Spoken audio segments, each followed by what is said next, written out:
Swayam Prabha. Digital India. Educated India.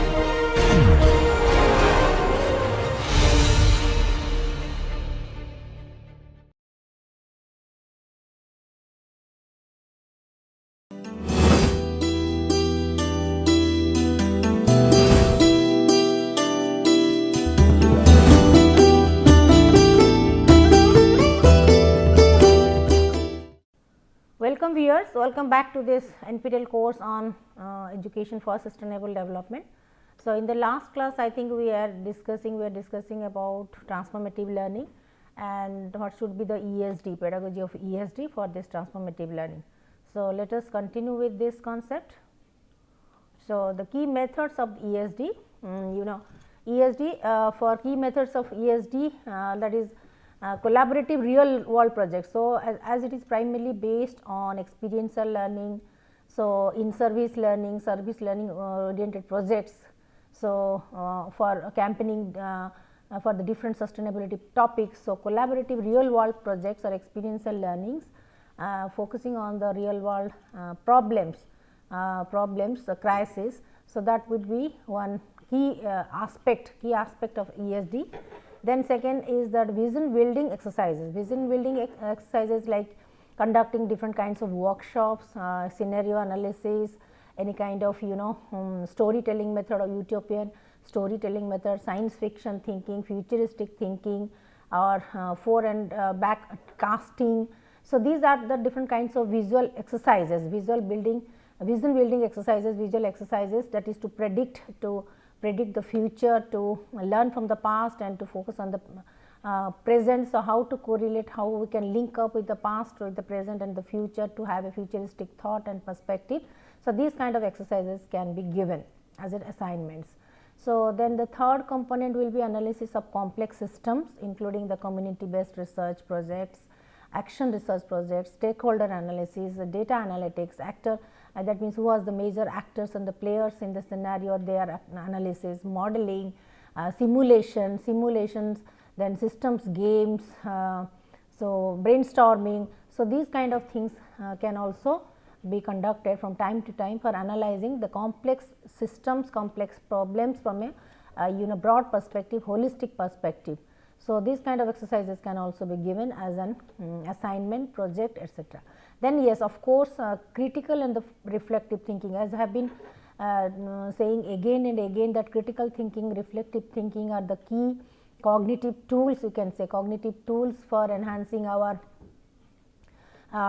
thought process, for enhancing our analytical skills, our sustainability competences, our vision of the world. So, that also includes the fishbowl discussions or the reflective journals, either from the journal topics, research topics, or randomly we can discuss about any critical event from the current scenario, that can also be done.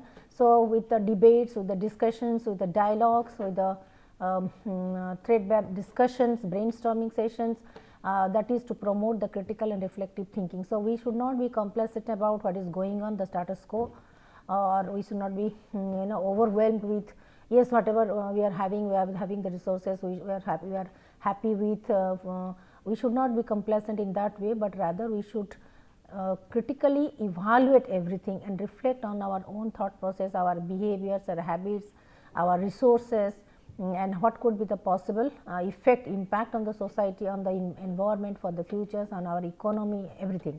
So, that is critical thinking and reflective thinking is not to judge others, not to develop the judgmental thinking or criticizing the different policies, etc. That is not the true actually moral of critical and reflective thinking, but etc. But it always stimulates our thought process towards more understanding, better understanding, more metacognitive knowledge, and to have a proactive visualizations, vision for visionary ideas and thoughts for the future planning, future cities, future education system, future infrastructure, future energy sector, future water resources, all kinds of things. That is the future planning, for the future planning.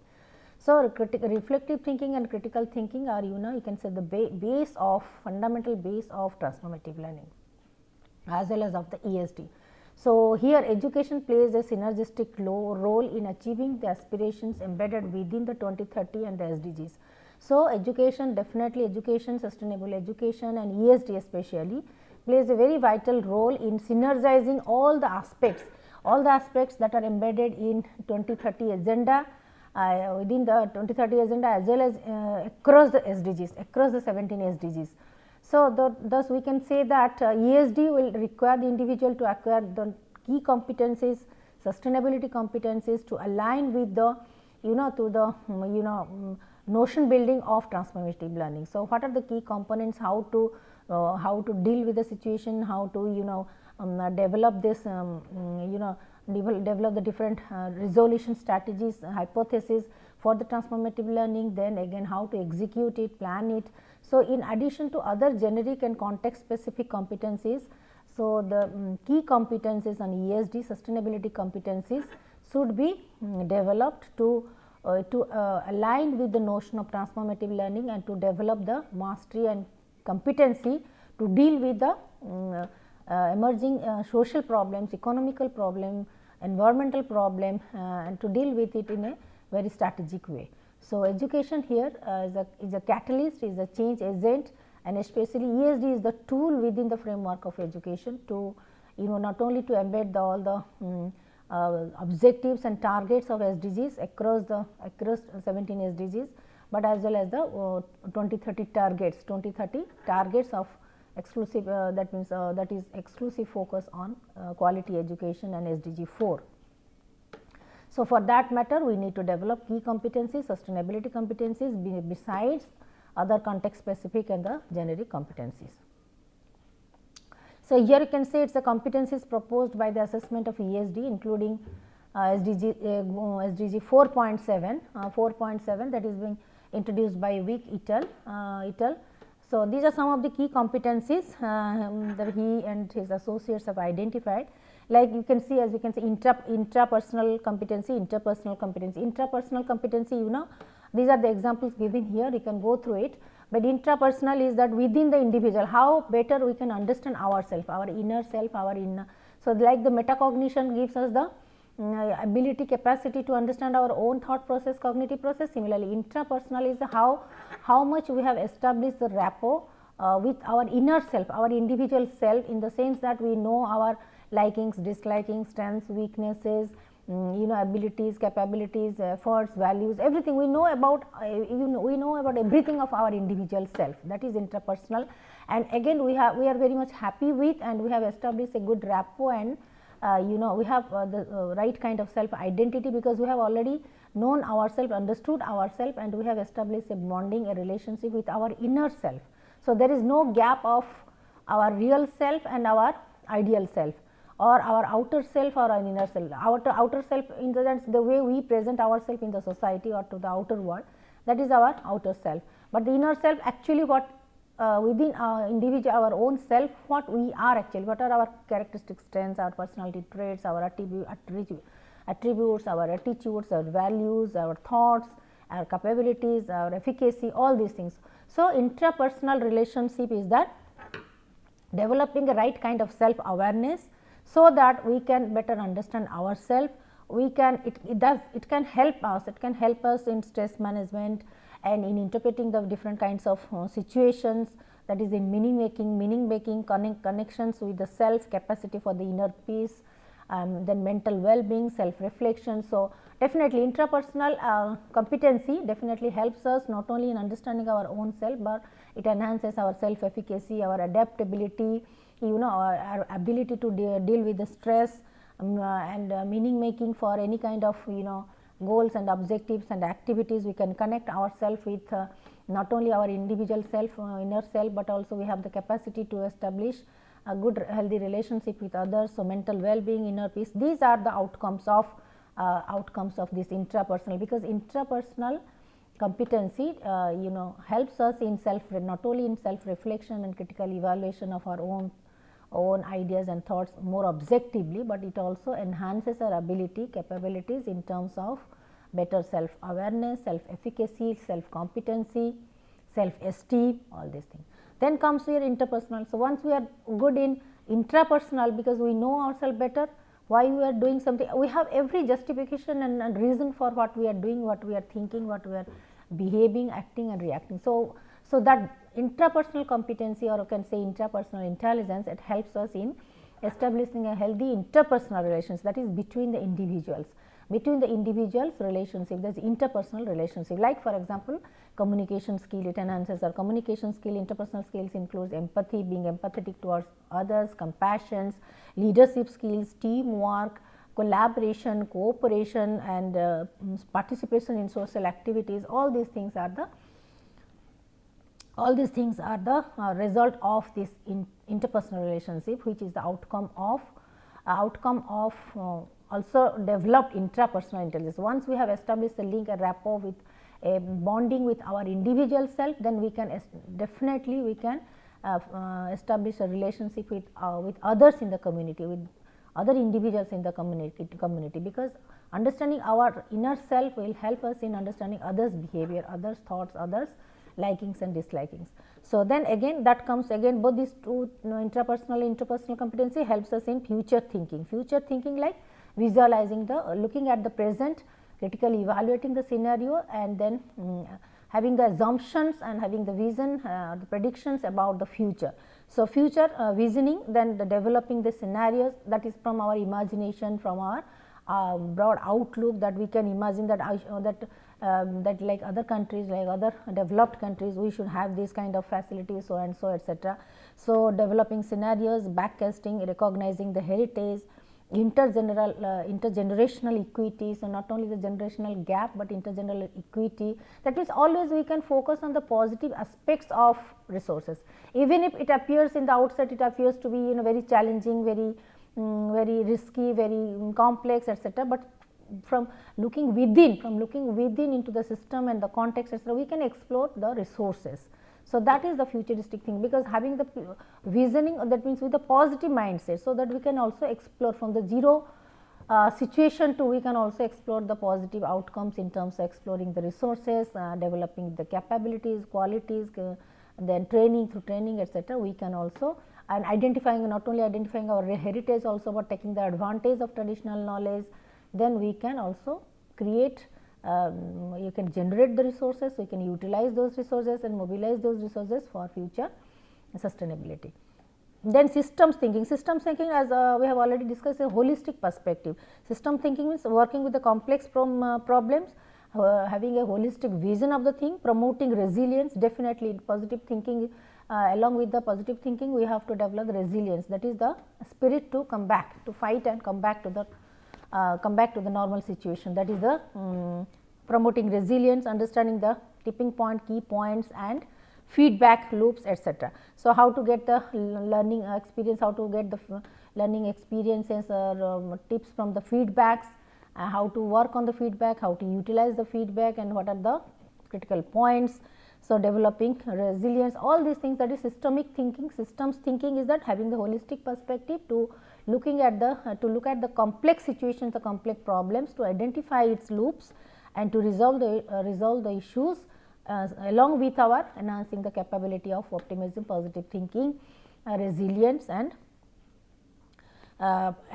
positive attitude. So then disciplinary and interdisciplinary is definitely sustainability is such a concept, sustainable development is such a concept, ESD is such a tool to establish all kinds of discipline within the disciplinary and interdisciplinary linkage in topics, interdisciplinary research, interdisciplinary implications. So interdisciplinary things, that to understand the link between knowledge and the experience, critical thinking, discipline specific framing, interdisciplinary things, expressing multiple ways of knowing. Like for example, every discipline has its implications, but we can also, by developing this interdisciplinary thinking, we can relate to our domain knowledge with other domains, other subject domains knowledge base, and can establish a linkage, can establish an implications, and can make it relevant for the social benefit. So understanding not only our own knowledge across the discipline, but learning from the experience, learning with the critical thinking,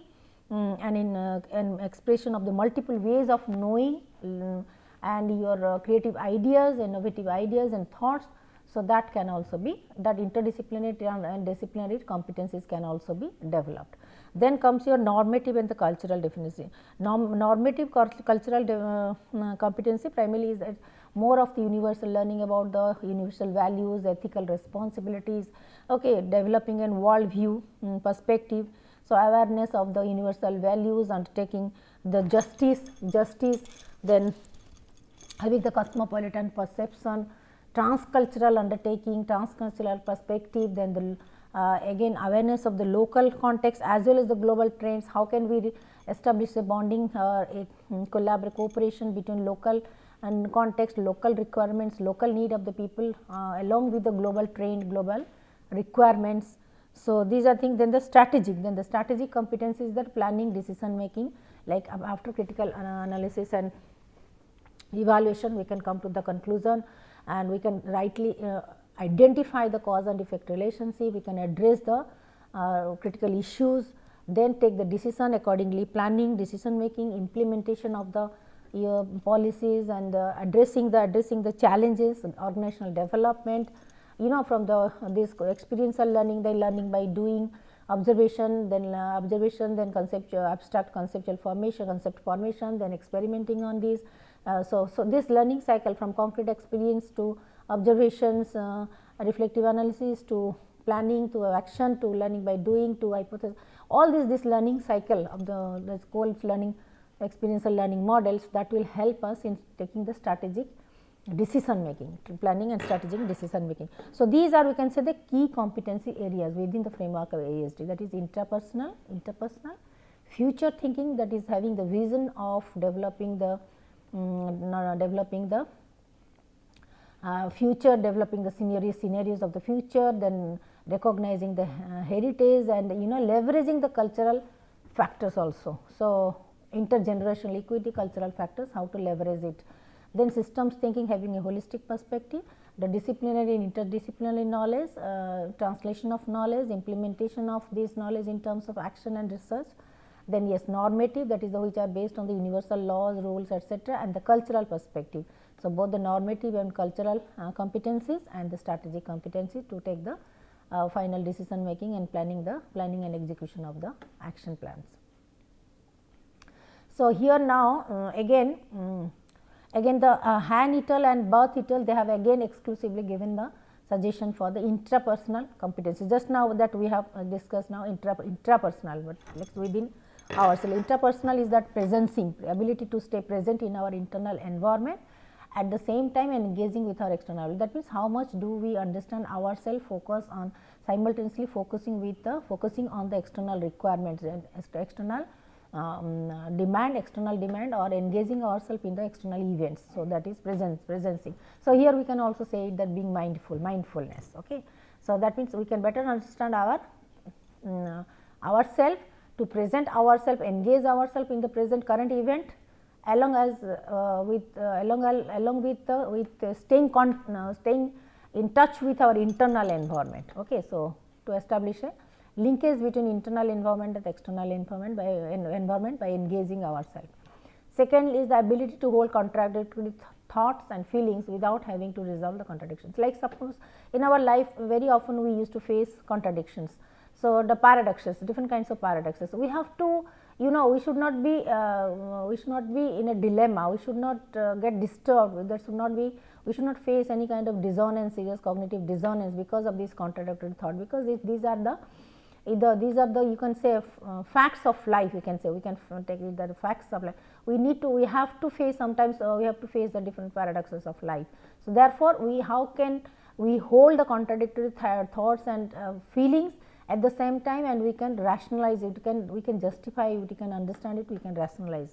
So, without having the result to contradictions, there is how to live with these contradictions. We can say there are conflicts, there are dilemmas, there are contradictions in our thoughts, action, feelings, etc. So, which actually always are not in consonance with our mind or the thought process, but however how we can learn to live with these contradictions. Okay. So, that is the ability to hold the contradictory thoughts and feelings without having to resolve the contradictions. So, knowledge of stress and how to know when you are stressed, how to understand ourselves, our mental health, what can help, how can we resolve our conflicts, how can we reduce our strain, our stress, how to avoid the burnout like being the workaholic or overstressed with work, or unable to maintain the work life balance or something, because of this kind of work related or burden related some factors. How that means our teacher burnout, like teacher burnout means when they are over exhausted, exhausted, when they are actually they are whatever they are able to do, that means they are doing it, that means they are doing it beyond their capacity, beyond their ability. So that is called that causes the burnout or the stress, etc. So, but how to reduce that? With the strategic planning, mindfulness activities, regular exercise, meditation, deep breathing. So that kind of thing, knowledge of stress management. So these are things. Ability to cultivate awareness, the skills to be present, and to be aware of the state of being beyond your rational mind. Yes, like even that means thought is there, mind is there, rational mind is there, but how at the affective domain, at the feeling, at the emotional domain, how can we be at peace, in the sense that we are very much aware of our present state of mind, we can take control of our emotions, our thoughts and feelings. So that is to cultivate that kind of awareness, the skills to be present. Nowadays that means through the practice of mindfulness, how to be present, how to be mindful, how to be focused in our present, and which then in the rational mind we often we seek to get the logics and thoughts, but how to practice these things. Being mindful means we are focusing on the present, being cool and calm and quiet, and try to resolve the present current issue. So that is the how to cultivate that kind of awareness. Then again, to knowledge, ability to find the inner state of peace and compassion, to develop all these positive characteristics, strengths like optimism, resilience, compassion, empathy, gratitude, then resilience, then helping others, then thinking for the society, that is developing a service orientations, all, and the peaceful making peace, that means peaceful learning, peaceful mindset, broad mindset and peaceful thought process. So that means peace loving person, that is to settle down all kinds of the conflicts, so not going for any kind of controversy or all kinds of any kind of scandal. So being argumentative, being argument, and the being a part of any kind of discussion, that is okay, but purposeful you can say blaming and accusation to create the chaos and conflict, that is not the judicious process. So how to develop this kind of ability to draw the consensus, to maintain the inner peace, and how to draw the how to draw a peaceful conclusion or take the peaceful decision after having the dialogue or discussion with the democratic discussion with other peers, colleagues, and the friends. So the ability to make meaning out of experience. Yes, whatever experience we are facing, we are accumulating, we are gathering in our lifetime, like for example from this pandemic itself. So 2020 and 2021 has given us a lot of experiences and exposure to different kind of experiences. But again, in general, when we view it in general, when we reflect on this experience, we can draw some plus points, some negative points as well. So but what is our overall view of our experiences? How do we value these 2 years experience of pandemic experience? We can say that yes, and number, these are the weaknesses, these are the setbacks, and so and so. But at the same time, when we reflect on these advantages, it's try to explore the positive aspects of the situation, like yes, these 2 years have been the learning experiences from which we could learn about engaging ourselves in a very more constructive way, even if when we are alone, even if at home we are staying alone, then enhancing our self sufficiency, and yes, enhancing our technological skills, competencies, engaging ourselves in different kinds of creative activities, and even within that individual space or the like when we are staying alone at home, how can we also establish the rapport, communication and contact with others, in engaging ourselves, in doing something positive and constructive for not only for ourselves, for the society. So, these kind of things we have to explore it from our experiences, that what are the new things, learning opportunities and learning learning experiences that we have, learning inputs that we have gathered from our experience. Okay. Then the ability to experience and deepen the love and connection to yourself and other humans and non-human. Yes, of course, during this pandemic time, we have spent most of the time with ourself, individual self. So definitely it has given us an opportunity and enough time to self explore, to deeply contemplate on our likings, dislikings, setbacks, strengths, weaknesses, etc. When we analyze our experiences, when we analyze our individual thoughts, loneliness, home environment, all the challenges that we are facing, not that it has developed a kind of competency of self sufficiency that we can manage our own self, but at the same time how can we relate ourselves with others. We can also discharge our responsibility both in home front, both in academic front, in the business front, work front. So, and how to within that sphere of life, that phase of life, how can we also establish a healthy relationship, bonding and emotional attachment with other humans, with other friends, even in the non-human world also. How can we connect ourselves to other external world, both in the human and the non-human world.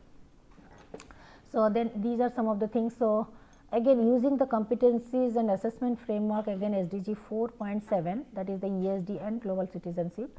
So, these are also the these are also the highlighting points like human rights. What do we mean by human rights? How to ensure the human rights, equal human rights among our citizens, gender equality in terms of education, access to education, access and opportunities for higher education, the employment sources, work, pay package, all kinds of things, all kinds of access, privileges and incentives and opportunities. So, that is the gender equality, that we have to develop these aspects also in terms of education, information and dissemination. Then promotion of the culture of peace and non-violence. Yes, any kind of complex critical issues or challenge, social conflict and dilemma, etc., that both individual dilemma as well as the social conflict, work related conflict, group conflict, everything can be settled down with a promotion by developing a culture of peace and non-violence. So, that kind of ethical values, standards and mindset and attitudes should be incorporated in the system, education system, and inculcated within the individual character. So, developing a culture of peace, everything can be settled down, whatever may be the difficulty level or complexity of the situation. So, through peaceful negotiation, peaceful discussion, peaceful engagement and non-violence should be the approach. So, through this how to promote these two things.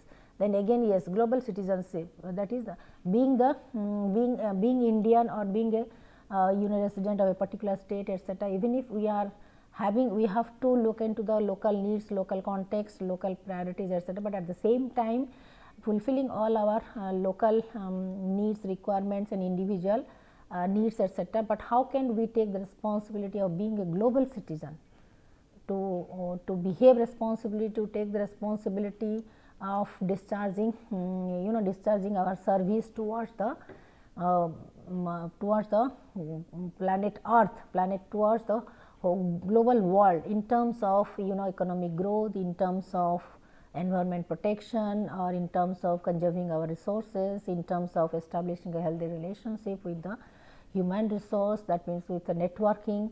So, in all domains, social domain, economic domain and the ecological domain or environmental domain, how can we behave like a global citizen in taking the ownership and responsibility of taking care of all these three spheres, three bottom lines of our planet Earth, that is the global citizens. So, being first of all you are a global citizen, that being the global citizen you must abide by that means universal truth, universal laws, values, ethics, morals and act accordingly, so that you should not damage, you not hurt any segment of the population or any particular community.